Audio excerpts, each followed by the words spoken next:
बनने के लिए वो भी कोशिश में है कि भाई बिहार क्या डीजीपी की कुर्सी उनको मिल जाए, बन जाए।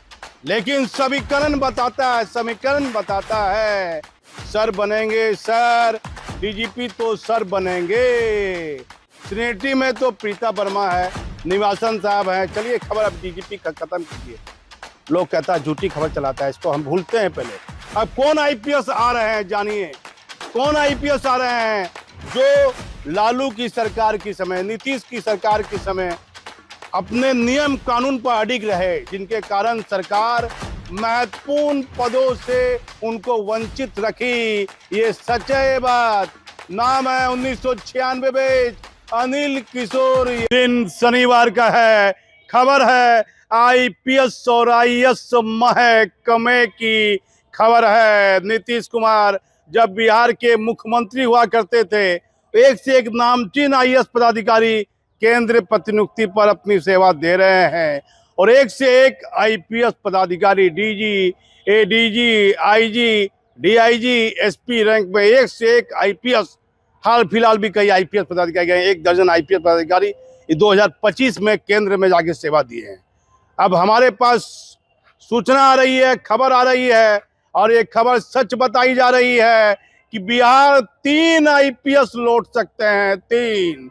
एक चर्चा है डीजी रैंक, क्योंकि चर्चा भी लौटने की है। डीजी रैंक को कुछ समय लग सकता है क्योंकि विनय बाबू दिसंबर तक सेवा देंगे। 1991 बैच के आईपीएस पदाधिकारी विनय कुमार और सबकी नजर है डीजीपी के कुर्सी पर। बिहार से एक आईपीएस जो डीजी हो गए हैं, उनको एनओसी मिल गया कि आप जाइए केंद्र में, लेकिन वह अपना दिमाग लगाए हुए, पूरा उनके बारे में कहीं चर्चा नहीं है। वह 2 प्रभार में भी चल रहे हैं और वह कोशिश है उनकी भी, कौन नहीं चाहेगा जो बिहार में आईपीएस कैडर का आईपीएस है, कौन नहीं चाहेगा भाई डीजीपी बनने के लिए। डीजीपी बनने के लिए वो भी कोशिश में है कि भाई बिहार क्या डीजीपी की कुर्सी उनको मिल जाए, बन जाए। लेकिन समीकरण बताता है सर बनेंगे सर, डीजीपी तो सर बनेंगे। सिनेटी में तो प्रीता वर्मा है, निवासन साहब हैं। चलिए खबर अब डीजीपी का खत्म कीजिए। लोग कहता है झूठी खबर चलाता है, इसको हम भूलते हैं पहले। अब कौन आईपीएस आ रहे हैं जानिए, कौन आईपीएस आ रहे हैं जो लालू की सरकार के समय, नीतीश की सरकार के समय अपने नियम कानून पर अडिग रहे, जिनके कारण सरकार महत्वपूर्ण पदों से उनको वंचित रखी। ये सच है, ये बात। नाम है 1996 बैच, अनिल किशोर यादव। अगले महीना अगस्त चल रहा है, सितंबर महीने में वह बिहार लौट सकते हैं। अभी कौन रिसर्च है बिहार केंद्र में, पुलिस रिसर्च है, वहां उनकी तैनाती है। 96 बैच की बात कीजिए, बिहार में 96 बैच के एक से एक आईपीएस हैं।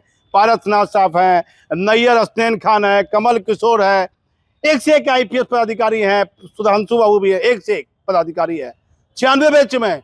लेकिन नवादा में वो एसपी है, आईपीएस केंद्र प्रतिनियुक्ति पर जांच एजेंसी में है। गौरव मंगला हरियाणा के रहने वाले, हरियाणा के, मैं उनको जानता हूं, यहाँ ट्रेनिंग भी की है भागलपुर। नवादा में एसपी थे, वो अपने ही पुलिसकर्मी को हाजत में बंद कर दिए। इनकी तैनाती थी, नीतीश कुमार मुख्यमंत्री थे, अनिल किशोर यादव की तैनाती थी कमजोर वर्ग सीआईडी में। अब उनको विभाग, पुलिस विभाग का जो एसटी पदाधिकारी है, जिसको हाजत में बंद कर दिया, वो लेटर लिख के देता है कि हाजत में बंद कर दिया। बाद में वो एसपी निकाल भी दिए हाजत से, वर्दी सहित हाजत में बंद कर दिया। अरे बाप रे बाप, नरेंद्र मोदी बीजेपी की सरकार है, कैसे उस आईपीएस को जांच एजेंसी ले लिया है। मतलब कल्पना से परे जांच एजेंसी में ऐसे ऐसे आईपीएस जा रहे हैं जो मेरा अपना अनुभव है 25 वर्ष का। आप ढोंडियाल साहब की बात कीजिए, एक से एक अनिल पांडे साहब की बात कीजिए। मैं ऐसे ऐसे नामचीन आईपीएस को जानता हूं जो केंद्र में अपनी सेवा दिए हैं। ऐसे ऐसे आईपीएस को केंद्र ले रहा है, कौन उसका एसीआर लिख रहा है, आईबी की क्या भूमिका है, कई गंभीर सवाल भी खड़े होते हैं। फिर मैं गौरव मंगला साहब को भूल जाता हूँ, छोड़िए, चिल्लाएगा, कहेगा मेरे खिलाफ ही चिल्लाते रहता है। गौरव मंगला ने अपने पुलिसकर्मी को हाजत में बंद कर दिया। इनके पास आवेदन आया, इन्होंने एफआईआर के लिए लिख दिया डीजीपी को। और वो डीजीपी थे, वो बड़ा घोटाला में नाम आया, और डीजीपी के पद के योग्य थे या नहीं थे ये बोलना न्याय संगत नहीं होगा। लेकिन ये सच है कि संजीव कुमार सिंघल जो पूर्व डीजीपी बिहार के हुए, वह डीजीपी के पद के योग्य नहीं थे। लेकिन कहावत है, यदि आप गधा के किस्मत में लिखा एमपी बनना, विधायक बनना, अब डीजीपी बनना, कमिश्नर बनना, तो बन जाइएगा। क्या कोई करने वाला है? जनप्रतिनिधि बन जाएगा। अब जांच एजेंसी पागल है भाई कि ये जनप्रतिनिधि बन गया है, और मोदी की सरकार है, ये हमारा एमपी है। नरेंद्र मोदी जी देश के प्रधानमंत्री हैं। एक ऐसा उदाहरण दीजिए कि आपने किसी माननीय जो आपका एमपी है उसके खिलाफ कोई कार्रवाई की हो। आपकी कार्यशैली पर भी सवाल खड़ा होते हैं इस पर। लेकिन फिर मैं खबर से भटक रहा हूं, सही खबर पर आता हूं। 3 आईपीएस लौट रहे हैं, 3 आईपीएस पदाधिकारी। पहली चर्चा मैं चला आता हूं, अनिल किशोर यादव। कुछ भी हो जाए सच लिखना है। अपनी स्वजाति की सरकार रही, कहीं कोई बड़ी पोस्टिंग नहीं मिली, लालू को भी सोचना पड़ा। अनिल किशोर यादव नियम के अपने स्वाभिमान के पक्के पदाधिकारी है, गड़बड़ कलम से जल्दी वो करने वाले नहीं है। और जब वो कमजोर विभाग में थे तो कई बार ऐसी जांच डीजीपी ने दे दी कि ये पदाधिकारी है, इसको ही बचा सकते हैं। तो भाई ये तो अनिल किशोर यादव है जो उनके क्लोज पदाधिकारी हैं। ये नहीं सोचा कि मेरे इससे व्यक्तिगत संबंध है, लेकिन ये गलत है तो गलत है, लिख दिया। भले संबंध में टकरार बैठ गई, मनमुटाव हो गया, मतभेद हो गया, लेकिन अनिल किशोर यादव अपने जो नियम कानून है, जो कानून जो कहता है। दूसरी बात, उनमें एक खासियत है, मैं कटिहार एसपी है तब से जानता हूं, कई महत्वपूर्ण पदों पर है वो। नवादा में भी एसपी थे अनिल किशोर यादव, आईजी मुंगेर में भी थे, कई महत्वपूर्ण जगह पर बिहार में सेवा भी दी है। तो वह जो लगता है कि ये गलत है तो गलत का बस साथ नहीं देते हैं।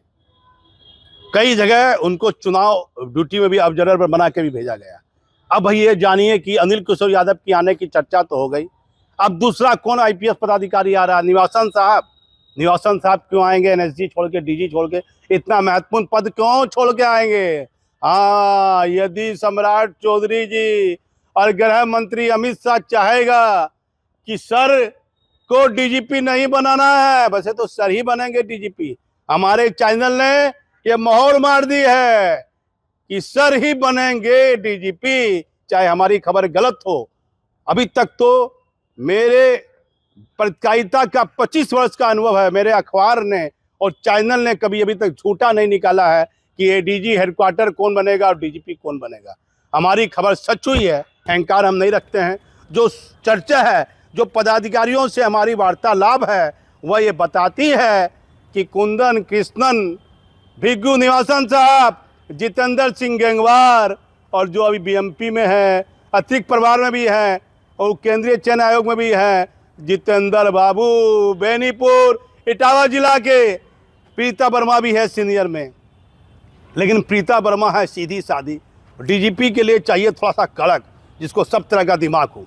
प्रीता वर्मा तो सीनियरिटी के हिसाब से प्रीता वर्मा का नाम होना चाहिए, लेकिन प्रीता वर्मा की चर्चा कहीं नहीं है। चर्चा गंगवार साहब की भी है। भले नीतीश कुमार मुख्यमंत्री पद से हट गए, यदि नीतीश कुमार रहते तो 90% पूरी उम्मीद थी कि गंगवार साहब बिहार के डीजीपी होते।